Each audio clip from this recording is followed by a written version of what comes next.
ሰላም ጤና ይስጥልኝ የተከበራችሁ የዩቲዩብ ቻናላችን ቤተሰቦች የሰዓቱን መደመጥ ያለባቸውን ሰበር መረጃዎች ይዘን ቀርበናል። ርዕሰ ጉዳዮቹን በማስቀደም ወደ ዝርዝር ዘገባዎቹ አልፋለሁ።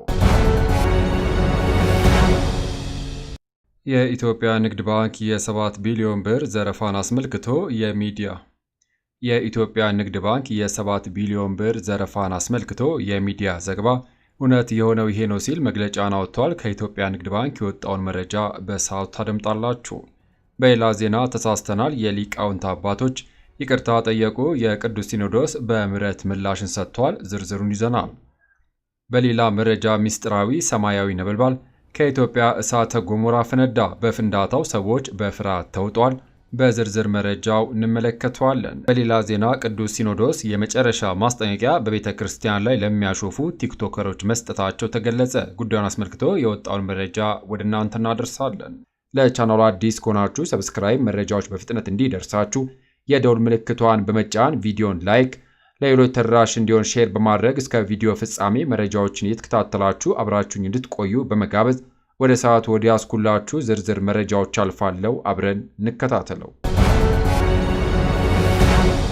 የኢትዮጵያ ንግድ ባንክ የ7 ቢሊዮን ብር ዘረፋን አስመልክቶ የሚዲያ ዘገባ እውነታዊ ሆነው ይህ ነው ሲል መግለጫን አውጥቷል። በመግለጫውም ግንቦት 19 ቀን 2017 ዓ.ም የኢትዮጵያ ሚዲያ አገልግሎት በተሰኘ የዜና ማሰራጫ እንደ ሰበር ዜና የተላለፈ መልእክት በኢትዮጵያ ንግድ ባንክ የውስጥ አካውንት ውስጥ ተቀምጦ የነበረ ከ7 ቢሊዮን ብር በላይ መዘረፉ ተገለጸ በማለት ባንካችን ከፍተኛ መጠን ያለው ገንዘብ እንደተዘረፈ፣ ዘራፊዎቹ እንዳልተያዙና ባንኮችንም ጉዳዩን አድበስብሶ እንዳለፈው የሚገልጽ የሐሰት ዜና ስለተዘገበ በጉዳዩ ላይ አጭር መግለጫ ለመስጠት ተገደናል። ይሁንና ከላይ የተጠቀሰው ሚዲያ እና ሌሎችም ይህንኑ ሚዲያ ያጣቀሱ ሚዲያዎች ከባንካችን ከፍተኛ መጠን ያለው ገንዘብ እንደተዘረፈ የሚገልጽ ዜና ቢዘግቡም ንግድ ባንክ በማስከተል እውነታው ግን ይህ ነው ሲል መግለጫንም ሰጥቷል። በሚዲያዎቹ ከተዘገበው በተቃራኒ ከባንካችን ምንም የተዘረፈ ገንዘብ አለመኖሩን፣ ይልቁንም ከፍተኛ ገንዘብ ለመዝረፍ የተደረገ ሙከራ መሆኑን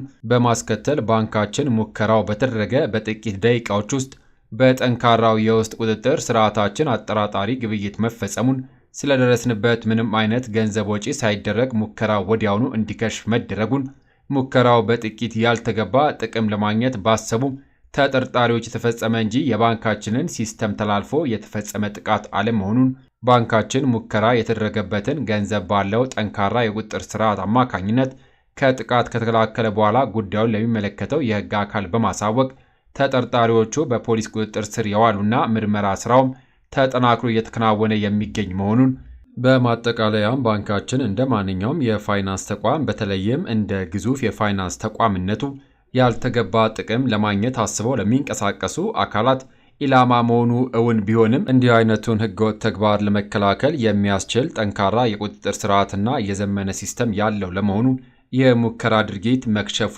አንዱ ማሳያ ነው። በአሁኑ ወቅትም ጉዳዩ በህግ አካላት ተይዞ በጥብቅ ክትትል እየተደረገበት እንደሚገኝና የምርመራ ሂደቱም ያልተጠናቀቀ መሆኑን እያሳወቅን በቀጣይም የህግ ሂደቱ ሲጠናቀቅ ዝርዝር መረጃውን የምናሳውቅ መሆኑን ለመግለጽ እንወዳለን። የኢትዮጵያ ንግድ ባንክ መግለጫ። በሌላ ዜና ተሳስተናል፣ የሊቃውንት አባቶች ይቅርታ ጠየቁ፣ ቅዱስ ሲኖዶስ በምህረት ምላሽን ሰጥቷል። የቅዱስ ሲኖዶስ ምልዓተ ጉባኤ ይቅርታቸውንም ተቀብሏል። የቅዱስ ሲኖዶስ ጽሕፈት ቤት በርክበ ካህናት ቅዱስ ሲኖዶስ ምልዓተ ጉባኤ ዛሬ የብፁዓን አባቶች አስተምሮ በተመለከተ በቋሚ ሲኖዶስ ውሳኔ መሰረት የሊቃውንት ጉባኤ በ3 ብፁዓን አባቶች ማለትም በብፁዕ አቡነ ፊልጶስ ሊቀ ጳጳስ፣ በብፁዕ አቡነ ባርናባስ ሊቀ ጳጳስ፣ በብፁዕ አቡነ ገብርኤል ጳጳስ በተላለፉ ትምህርቶች ላይ ያቀረበውን የስህተት ትምህርት የሚያሳይ አስተያየትና የውሳኔ ሐሳብ መመልከቱን ቤተ ክርስቲያኗ አሳውቃለች። ምልዓተ ጉባኤው የ3ቱን አባቶች አስተያየት አዳምጦ ውሳኔንም አሳልፏል።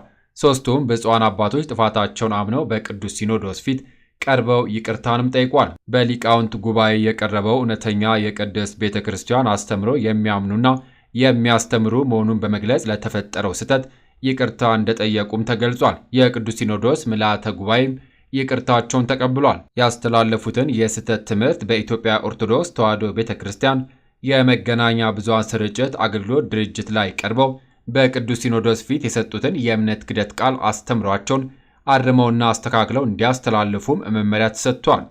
ወደፊትም ብፁዓን ሊቃነ ጳጳሳትና መምህራን የሃይማኖት ትምህርት ሳይሸራረፍ ለትውልድ ለማስተላለፍ ጥንቃቄ እንዲያደርጉና በአከራካሪ ጉዳዮች በግለሰብ ደረጃ ምላሽ እንዳይሰጥም ጉባኤው ወስኗል። ዘገባው የቲክቫ ኢትዮጵያ ነው። ከዚሁ መረጃ ሳንወጣ በተያያዘ ዜና ቅዱስ ሲኖዶስ ለቲክቶከሮች የመጨረሻ ማስጠንቀቂያን ሰጡ። በሀገር ውስጥና በውጭ ሀገር የሚኖሩ በግልና በቡድን ተደራጅተው ማህበራዊ ሚዲያዎችን በመክፈት ከሃይማኖት ስነ ምግባር በወጣ መልኩ የቤተ ክርስቲያናችንን ልዕልና የቅዱስ ሲኖዶስን ክብር የሚገፉ የአባቶችን የአገልጋዮችን ተልዕኮ የሚያደናቅፍ ያልተገባና መሰረት የሌለው መግለጫ የሚያሰራጩ አካላት እንዲታረሙ ቅዱስ ሲኖዶስ ለአንዴና ለመጨረሻ ጊዜ በጥብቅ አሳስቧል። በሌላ ዜና ኢትዮጵያ ውስጥ ብርቅዬ ሰማያዊ እሳተ ገሞራ ክስተት ታየ። በኢትዮጵያ እሳተ ገሞራዎች ውስጥ እጅግ ብርቅዬ የሚባለው በሌላ ዜና ኢትዮጵያ ውስጥ የታየው ሰማያዊ እሳተ ገሞራ በኢትዮጵያ እሳተ ገሞራዎች ውስጥ እጅግ ብርቅዬ የሚባለው ሰማያዊ ፍካት ያለው ክስተት የታየ መሆኑ ተዘግቧል። ይህ ክስተት ከኢንዶኔዥያ ጃቫ ግዛት ካዋ ኤጀን እሳተ ገሞራ ጋር ተመሳሳይነት እንዳለውም ተገልጿል። መጀመሪያ ላይ ላቫው ሰማያዊ ሆኖ ከእሳተ ገሞራ የሚፈስ ቢመስልም ይህ ያልተለመደ ፍካት የሚወጣው ከእሳተ ገሞራ ስንጥቆች በሚወጡ የሚቀጣጠሉ የሰልፈር ጋዞች መሆኑም ተብራርቷል።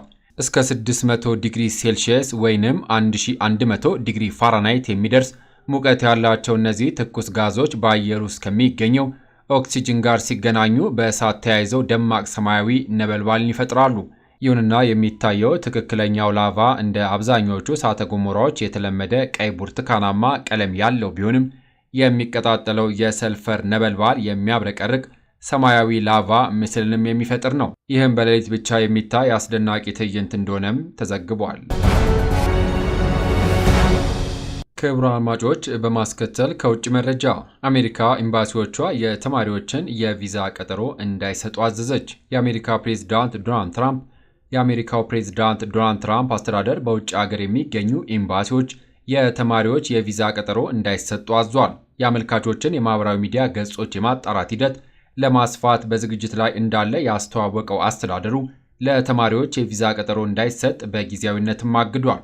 የውጭ ጉዳይ ሚኒስትር ማርኮ ሩቢዮ መልእክት በሰፈረበት ለዲፕሎማቲክ ማህበረሰብ በተላከ ማስታወሻ ላይ እገዳው ተጨማሪ መመሪያ እስኪወጣ ድረስ ይቆያልም ተብሏል። አስተዳደሩ የተማሪዎች አመልካቾች የማህበራዊ ሚዲያ ገጾችን የማጣራት ስራ አጠናክሮ የሚሰራ ሲሆን ይህም በኤምባሲዎችና በቆንስላ ጽሕፈት ቤቶች ላይ ትልቅ አንድምታ እንደሚኖረውም ተገልጿል። ትራምፕ የግራውን ርዕዮተ ዓለም እየተከተሉ ናቸው ካሏቸው ታዋቂ የአሜሪካ ዩኒቨርሲቲዎች ጋር ውዝግብ ውስጥ መግባታቸውን ተከትሎ የተወሰነ ውሳኔ ነው። በሌላ ዜና እስራኤል የመንን ደበደበች። እስራኤል በየመን ሰና አውሮፕላን ማረፊያ ላይ የአየር ጥቃትን ሰንዝራለች። 4 የእስራኤል ጥቃቶች የየመንን አየር መንገድ አውሮፕላን መምታታቸውን ከሁቲ ጋር ትስስር ያለው አልማሲራ ቴሌቪዥን ይፋ አድርጓል። እስራኤል በዋና ከተማዋ ሰና አውሮፕላን ማረፊያ ላይ ጉዳት ማድረሷን ያሳወቀች ሲሆን ሁቲ ላስወነጨፋቸው ሚሳኤሎች አጸፋዊ ምላሽ ነው ብላለች። የእስራኤሉ መከላከያ ሚኒስትር እስራኤል ካትዝ አየር ኃይሉ የሽብር ኢላማዎችን በአውሮፕላን ማረፊያ መጥቷልም ብለዋል። ሁቲዎች የሰላማዊ ሰዎችን መገልገያ ማውደም አግባብነት እንደሌለው ቢናገሩም እስራኤል ከሽብር ጋር ትስስር ያለው ኢላማ መትቻለሁ ባይ ናት። ይህ ግልጽ መልእክትና የፖሊሲያችንን ቀጣይነት የሚጠቁሙ እንዲሁም በእስራኤል ላይ ማንም ይሁን ማን ጥቃት ከሰነዘረ ከባድ ዋጋ እንደሚከፍል ያሳያል ብለዋል መከላከያ ሚኒስትሩ ካትዝ። ዘገባው የአልጀዚራ ነው። በሌላ ዜና የስፔስ ኤክስ የህዋ ጉዞ ሙከራ ለምን ከሸፈ? የኤለን መስክ የውሃ ቴክኖሎጂ ኩባንያ የሆነው ስፔስ ኤክስ የሰው ልጅ ወደ ማርስ የመውሰድ ምርምር አካል የሆነችውን ስታርሺፕ ሮኬት ለሙከራ ቢያመጥቅም ከ30 ደቂቃ የአየር ላይ ቆይታ በኋላ መበታተኗ ታውቋል። በስፔስ ኤክስ የሰው አልባ ሮኬት ላይ ተመሳሳይ አደጋ ሲያጋጥም የአሁኑ ለሶስተኛ ጊዜ ነው። ከአሜሪካ ቴክሳስ የውሃ ማምጠቂያ ጣቢያ እንድትወነጨፍ ቢደረግም በነዳጅ ማከማቿ ላይ ያጋጠመው ፈሳሽ ለአደጋው ምክንያት መሆኑን ስፔስ ኤክስ አስታውቋል። ስፔስ ኤክስ በሰጠው መግለጫ ስታርሺፕ ቅጽበታዊና ያልተጠበቀ የመበታተን አደጋ አጋጥሟታል፣ መረጃዎችን በመገምገም ለቀጣዩ ሙከራ የምናደርገው ጥረት ይቀጥላል ሲሉም ሁኔታውን አስረድተዋል።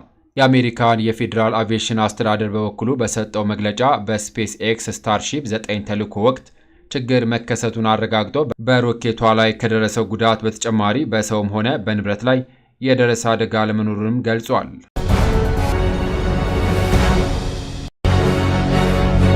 ክቡራን አድማጮች ከሀገር ውስጥ ከውጭ ለሰዓቱ ብታደምጧቸው ብለን የመራርንላችሁ ዘገባዎች እነዚህን ይመስሉ ነበረ። ከሰዓታት በኋላ በሌሎች በአዳዲስ ዘገባዎች እስከምንገናኝ ለሌሎች ለአዲስ መረጃዎች ተጨማሪ ትሩዝ ኢትዮጵያ ሶሻል ሚዲያን ሰብስክራይብ በማድረግ ቤተሰብ እንድትሆኑ ጋብዞታለሁ። በያለንበት የዓለም ዳርቻ ቸር እንቆይ።